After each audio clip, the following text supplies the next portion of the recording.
అందరికీ నమస్తే అండి. అదోనిలో ఒక ఆటో డ్రైవరు ఒక బాలిక ఒంటరిగా ఉండడం చూసి ఆమెను ఇంటికి తీసుకెళ్తానని నమ్మించి అత్యాచారం చేశాడు. చేసి ఆమెను అర్ధరాత్రి వేళ ఒక లాడ్జిలో వదిలిపెట్టడానికి వెళ్ళి పోలీసులకు దొరికిపోయాడు. ఈ ఘటన తాజాగా నిన్న జరిగింది. కృష్ణా జిల్లాలో అంతకు ముందు రోజు ఒక ఘటన జరిగింది. సో మనం ఇవి చెప్పుకుంటూ వెళ్తే చదువుకుంటూ వెళ్తే గత నెలలో అనంతపురం జిల్లా పుట్టపర్తి జిల్లా రామగిరిలో ఒక ఘటన జరిగింది.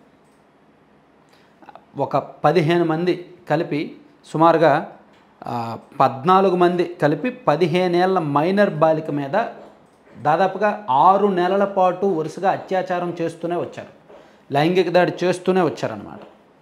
ఇందులో కొంతమంది నిందితులు పరారీలో ఉన్నారు. అలాగే 3 ఏళ్ల చిన్నారి, కడప జిల్లాలో 3 ఏళ్ల చిన్నారి మీద ఒక వివాహ కార్యక్రమానికి హాజరైన 3 ఏళ్ల చిన్నారిని అరటిపండు ఇస్తానని ఆశ చూపి ఒక యువకుడు అత్యాచారం చేశాడు. మృతదేహాన్ని కంపల్లో పడేశాడు. అలాగే దివ్యాంగ యువతి అండ్ 6 ఏళ్ల చిన్నారి మీద అనంతపురం జిల్లాలో ఈ ఘటన ఒకటి జరిగింది ఇటీవల. సో నేను అలా చెప్పుకుంటూ వెళ్తే గడిచిన ఏడాది కాలంలో కూటమి ప్రభుత్వం అధికారంలోకి వచ్చిన తర్వాత జూన్ 12, 2024 ప్రభుత్వం అధికారంలోకి వస్తే జూన్ 20లో చీరాల్లో జరిగిన ఘటన కావచ్చు, జూన్ 22న విజయనగరంలో జరిగిన ఘటన కావచ్చు, జూన్ నెలాఖరున అనకాపల్లి జిల్లాలో జరిగిన ఘటనలు కావచ్చు, ఇలా రాష్ట్రంలో అత్యాచార ఘటనలు అయితే పెరుగుతూనే ఉన్నాయి. దీన్ని కంట్రోల్ చేయడానికి ప్రభుత్వం రాష్ట్ర వ్యాప్తంగా ఒక 900 హాట్స్పాట్లను గుర్తించింది. అంటే ఇదిగో ఎక్కడెక్కడైతే మహిళల మీద దాడులు, లైంగిక దాడులు, అత్యాచారాలు జరిగే అవకాశం ఉందో ఆ ప్రాంతాలను గుర్తించి అక్కడ పోలీస్ నిఘా పెట్టారు. అలాగే మహిళల భద్రత కోసం గత ప్రభుత్వం తీసుకొచ్చిన దిశ యాప్ను దాని స్థానంలో శక్తి యాప్ను తీసుకొచ్చారు. గత ప్రభుత్వం ఏమో దిశ యాప్ తీసుకొచ్చింది అండ్ దిశ పోలీస్ స్టేషన్లు ఏర్పాటు చేసింది. ఈ ప్రభుత్వం దిశ అనే పేరు మార్చేసి శక్తి అని తీసుకొచ్చి శక్తి యాప్ అండ్ శక్తి పోలీస్ స్టేషన్లు తీసుకొచ్చింది. శక్తి టీములు ఉన్నాయి. కానీ ఒకటి మాత్రం అంగీకరించాలి, ఈ 1 ఇయర్లో శాంతి భద్రతలు అక్కడక్కడ క్షీణించాయి. అత్యాచార ఘటనలు చాలా దారుణంగా పెరుగుతున్నాయి, దారుణాతి దారుణంగా మారుతున్నాయి. అక్కడ ఇక్కడ అని తేడా లేదు. చిన్న పిల్లలనండి, ఇంటర్మీడియట్ చదువుతున్న బాలిక అదోనిలో, అనంతపురం జిల్లాలో కూడా 10వ తరగతో 9వ తరగతో చదువుతున్న బాలికను నెలల తరబడి హింసించారు. కడపలో 3 ఏళ్ల చిన్నారి, అనంతపురంలో 6 ఏళ్ల చిన్నారి అండ్ ఒక యువతి, దివ్యాంగ యువతి. ఇలా చెప్పుకుంటూ వెళ్తే చాలా దారుణాలు జరుగుతున్నాయి రాష్ట్రంలో. హోంమంత్రిగా మహిళ, ఆమె కూడా టీచర్గా పనిచేశారు. ఆమె చదువుకున్నారు, అన్నీ తెలిసిన వ్యక్తి. చట్టం ఏంటి, చట్టం ఎలా పనిచేస్తుంది, సో దీన్ని కంట్రోల్ చేయాలంటే ఏం చేయొచ్చు, పోలీసులకు ఎటువంటి పవర్స్ ఇవ్వచ్చు, గతంతో పోలిస్తే పెరుగుతున్నాయా లేదా, ఇవన్నీ కూడా నిజానికి ఆమెకు తెలుసు. కానీ ఎందుకో పూర్తి స్థాయిలో పవర్స్ వినియోగించలేకపోతున్నారు. ఎక్కడో బంధనాలు ఏమైనా అడ్డం వస్తున్నాయేమో. రెవెన్యూ శాఖ మీదో, పంచాయతీరాజ్ శాఖ మీదో, విద్యాశాఖ మీదో, ఇలా అన్ని అంశాల మీద దృష్టి పెడుతున్న చంద్రబాబు నాయుడు గారు, సీఎం గారు, తన పరిధిలో తన కంట్రోల్లో ఉన్న లా అండ్ ఆర్డర్ మీద ఎందుకని రివ్యూ పెట్టట్లా? నిజానికి ఆయన ఎక్కువగా ఫోకస్ పెట్టాల్సింది లా అండ్ ఆర్డర్ మీద. అదే కంట్రోల్ తప్పుతుంది. అత్యాచార ఘటనలు జరుగుతున్నప్పుడు స్పందిస్తున్నారు, పోలీసులు స్పందిస్తున్నారు వేగంగానే, కానీ పట్టుకోలేకపోతున్నారు. కర్నూలు జిల్లా మచ్చుమర్రిలో ఏమైందో ఇప్పటికీ తెలియదు.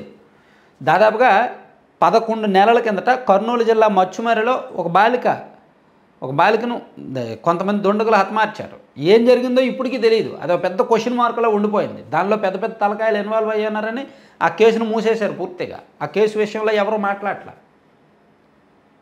సో రాష్ట్రంలో ఈ ఏడాదిలో జరిగిన ఘటనలు ఒక్కొక్కటి మనం తలుచుకుంటే సంథింగ్ ఈజ్ గోయింగ్ రాంగ్.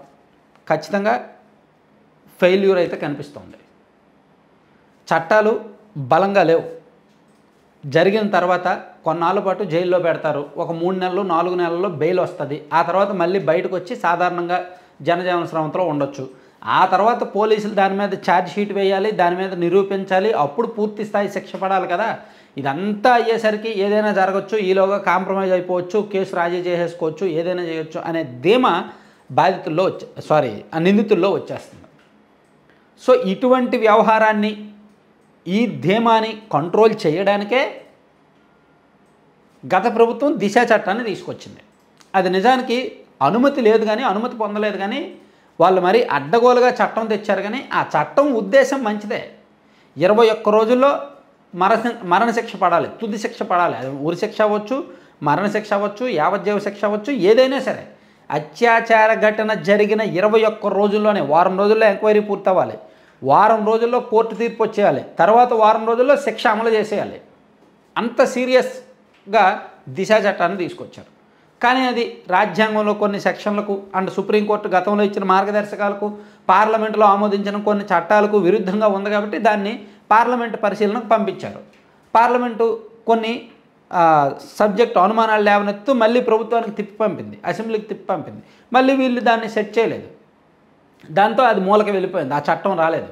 పోనీ కూటమి ప్రభుత్వం వచ్చిన తర్వాత ఘటనలు తగ్గితే ఆ చట్టాన్ని తీసుకురావాల్సిన పనిలా, కానీ ఘటనలు పెరుగుతున్నాయి కదా, అడుగడుగున ఎక్కువ అవుతున్నాయి కదా. రెస్పాన్సిబిలిటీ ఎవరు తీసుకుంటారు? దీన్ని కంట్రోల్ చేయాల్సింది ఎవరు? ఎక్కడో ఏదో జరిగితే మేము వెళ్ళి పరామర్శించి వాదార్చి వాళ్ళ మీద కేసు కట్టేసి చేతులు దులుపుకుంటున్నారు తప్ప మూలాల్లోకి వెళ్ళట్లేదు. అసలు ఘటనలు జరగకుండా ఉండాలంటే ఏం చేయాలి? గంజాయి కారణమా? ఆల్రెడీ గంజాయిని కంట్రోల్ చేశారు, ఓకే. కానీ ఇంకా ఎందుకు జరుగుతున్నాయి?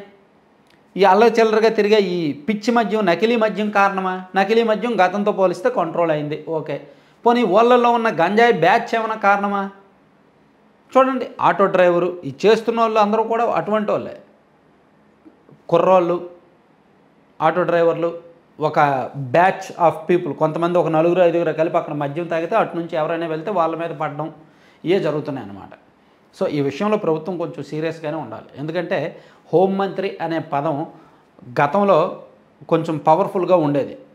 హోంమంత్రులుగా మన రాష్ట్రంలో పెద్ద పెద్ద వ్యక్తులు చేశారు, చాలా పవర్ఫుల్ వ్యక్తులు చేశారు. ముఖ్యమంత్రి తర్వాత హోంమంత్రి అంటేనే అత్యంత పవర్ఫుల్ శాఖగా ఉండేది. అటువంటిది ఇప్పుడు గతంలో వైసీపీ అధికారంలో ఉన్నప్పుడు ఏదో ఒక ఎస్సీ మహిళకు హోంమంత్రి పదవి ఇచ్చామో అని చెప్పుకోవడానికి పదవి ఇచ్చారే తప్ప పవర్స్ చూపించాల. సేమ్ ఇప్పుడు అదే పందాలో కూటమి ప్రభుత్వం కూడా వ్యవహరిస్తుందేమో. అనిత గారికి అన్నీ తెలిసి తన శాఖ విషయంలో ఎందుకో వెనకబడుతున్నారేమో అనిపిస్తుంది. Thank you. సరే, కంటెంట్కి సంబంధం లేకుండా పక్కన మీరు ఒక యాడ్ చూస్తున్నారు కదా, laddupalem.com అని. ఇది ప్యూర్లీ మల్టీ సీడ్స్, అంటే ఫ్లాక్స్ సీడ్స్, గుమ్మడి గింజలు, గుమ్మడి విత్తనాలు, పొద్దుతిరుగుడు విత్తనాలు, వాటితో చేసిన లడ్డూలు ఒక 3-4 రకాలు ఉంటాయి. అండ్ మల్టీ మిల్లెట్స్, రాగి, జొన్న, సజ్జ, కొర్ర, వాటితో చేసిన లడ్డూలు ఒక 4-5 రకాలు ఉంటాయి. అండ్ డ్రై ఫ్రూట్స్, బాదం, జీడిపప్పు, మిక్స్డ్ డ్రై ఫ్రూట్స్, వాటితో చేసినవి కొన్ని రకాలు ఉంటాయి. ఇలా దాదాపుగా ఒక 21 రకాల లడ్డూలు ఉంటాయి. ఇందులో ప్యూర్ ఇంగ్రీడియంట్స్ వాడతారు కాబట్టి కొంచెం మీకు కాస్ట్ ఎక్స్పెన్సివ్ అనిపించవచ్చు. కానీ బయట మీరు కంపేర్ చేస్తే, ఈ క్వాలిటీ కంపేర్ చేస్తే మాత్రం బయట కూడా అవే రేట్లు ఉంటాయి. ఇప్పుడు విజయవాడలో మనగ్రామ్ ఉంటుంది, ఇవే రేట్లు ఉంటాయి. సో వీలైతే ఒకసారి చూడండి. ఇవన్నీ కూడా ప్యూర్ న్యాచురల్ ఇంగ్రీడియంట్స్, ఆర్గానిక్ వేలో పండించినవి తీసుకొస్తారు. వాళ్ళు వాడుతున్న నెయ్యి కానీ, బెల్లం పొడి కానీ, అండ్ ఖర్జూరం పొడి కానీ, అందుకని అలా ఉంటుంది. అలాగే ప్యాకింగ్ కూడా చాలా బాగుంది. గతంలో ప్యాకింగ్ డిస్టర్బెన్స్ వచ్చేది, ఇప్పుడు ప్యాకింగ్ కూడా మారిందనమాట. కాబట్టి నచ్చిన వాళ్ళు వీలైతే ఒకసారి బుక్ చేసుకోండి. laddupalem.com అనే వెబ్సైట్లో విజిట్ చేయండి. ఆ వెబ్సైట్లో మీకు కావాల్సిన ఆర్డర్ పెట్టుకోవచ్చు.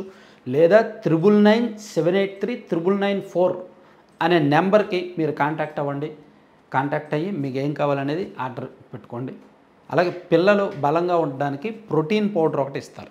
చిన్నపిల్లల్లో కాస్త ఎముకల దృఢత్వానికి కావచ్చు, ఎనర్జీ కోసం కానీ, అండ్ అంటే దీనికి ప్రోటీన్, పోషకాహార లోపం లేకుండా. సో డ్రై డేట్స్తో చేసిన పౌడరు, అలాగే వీట్ స్ప్రౌట్స్తో చేసిన పౌడర్ కూడా, ఇలా 3 రకాల పౌడర్లు కూడా ఉంటాయి. పిల్లలకి ఎముకల దృఢత్వానికి కానీ, ఇమ్యూనిటీ బూస్టర్గా కానీ, పోషకాహారానికి కానీ ఉపయోగపడతాయి అన్నమాట. వీలైతే అవి కూడా బుక్ చేయండి నచ్చితే.